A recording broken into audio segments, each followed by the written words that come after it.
time to film a soft curl, beach curl, whatever you want to call it, video for you guys. This is probably what most people were asking for when I was asking if anyone would be interested in me making videos for you guys to watch them.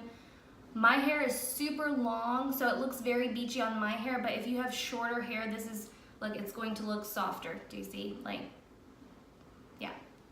Anyway, it's going to be a softer look if your hair is shorter, but on really long hair, I think a lot of people struggle to curl long hair and make it look beachy because it either looks too tight or it's all the same direction. This is a super fast and super easy way to do this. This is called an S curl.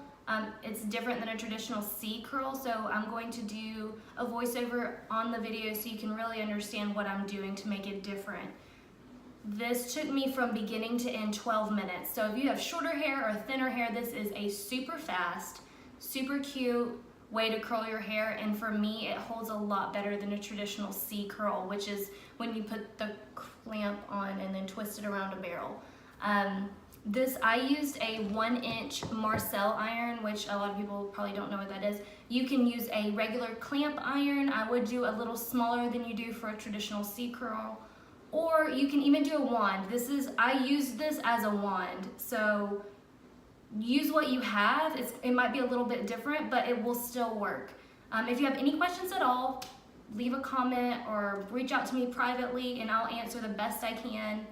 I hope that you enjoy the video. I am going to speed it up like I did last time to make it easier to watch and not so long and so boring. Okay, I hope you enjoy it. Alright, I'm going to start by putting dry shampoo at the base of my hair for grip and texture. A lot of people think that dry shampoo is only for dirty hair, but I love putting it in clean hair because it lets my style stay a lot longer and it prevents it from getting greasy in the first place. I'm putting texture spray on the ends just for some hold. I'm going to take my hair into 2 sections, the top and then the nape area. If you have really thick hair, feel free to take 3 sections, then crown, the mid, and then the nape. We're going to start by taking 1-inch sections on the bottom row and curling away from our face, leaving the last 1 to 2, well, actually like 2 to 3 inches straight. What that's going to do is make it a more natural, relaxed curl. If you curl all the way to the end, it's going to look great, but it's going to look more curled with an iron, and I like to go for a more natural curl when I'm doing beachy, soft waves. On the bottom row, I'm going the same direction with all my curls because honestly, when the top layer is over it, you can't see as much as you can on the top. So just do it all the same direction. It's a lot faster, a lot easier. You don't have to think about it, and it'll just become second nature. Going towards the back of my head, I take bigger sections because I think naturally when you look at people with curly or wavy hair, the front of their hair is tighter curls and the back is more relaxed. I like to emulate that in my own curls. On the other section, I'm going to flip the curling iron and go the opposite way. So I'm still going away from my face. I use my other hand. If you can't do that, you can still do this, but just be careful because there's a bigger chance to burn yourself. When I release the curl, if you see me pull down, that's to give a softer curl. It's to kind of stretch out that curl before it cools down. If you think of hair like candle wax, that's how it curls. When it's hot, you can form it, and when it's cool, that's how it's going to be. So you really want those curls to be shaped entirely while they're hot, and then as they cool down, that's what you're going to be left with. So keep that in mind as you're curling your hair. As you see the bigger sections in the back, I don't have to pull them down because I know they're going to fall faster because they're thicker. That being said, the thicker the strand of hair, the longer you need to keep it on the iron. So make sure that the heat goes all the way through the strand. Now we're going to take down the top section. I could have done this a little bit cleaner, but you know, it is what it is. Alright, starting in that front section, I'm going to go away from my face again. I like all my curls on the front to go away from my face. I think it's more flattering and it also looks more modern. If you go towards your face, I think it looks a little dated. That's just not my style. If you like it, go for it. I'm rocking that curling iron up and down to make sure that I don't get a crease from the clamp. If you notice, I'm not using the clamp of my iron. I'm using my iron as a wand. You do not have to have a wand to have wand curls. Alright, and we're curling this section the opposite direction. So what that's going to create is diversity in your curls. It's also going to create separation, which makes it stop from going all together into one big curl. That's how you get that messy, beachy look.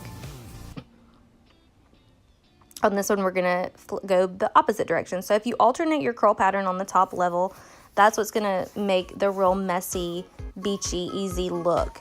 If you do this exact same curl and do it all the same direction and brush it together, it's going to make a soft finger wave look. So think like old school Hollywood. If you do this exact same thing with the iron and do it tighter, probably a little bit smaller of a barrel, but do it all the same direction and brush it together at the end, it's going to be a very pretty, very glam look. I'll do a video on that because I think it's really like flattering on most people. Also, it's super easy to do if you have a formal dinner or event to go to. On this back section, I'm gonna hold it a little bit longer than I normally would because it's a very big section. And still leaving that 2 to 3 inches out on the top level. All right, so on this other section, I'm going to still go away from my face. I'm going to take a 1-inch section, and notice that when I take this section, I'm going to pinch it between my thumb and forefinger and hold it tight. So as I'm wrapping, what that does is it makes my wrist do half turns.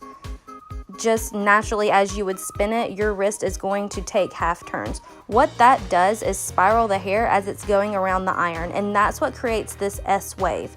So if you don't do that, somehow if you just had let go of your hair and just kind of twist it around with your finger and let it be loose, it's going to create a C curve, which would look like a regular curling iron.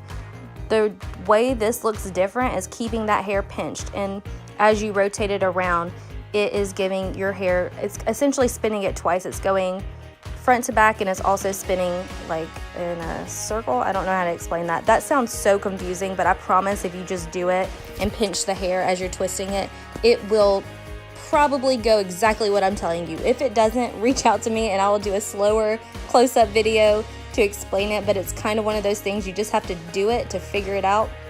It's gonna feel weird the first probably 2 or 3 times, but after you get used to it, just like anything else, it's going to be second nature, and this is going to be so fast for you.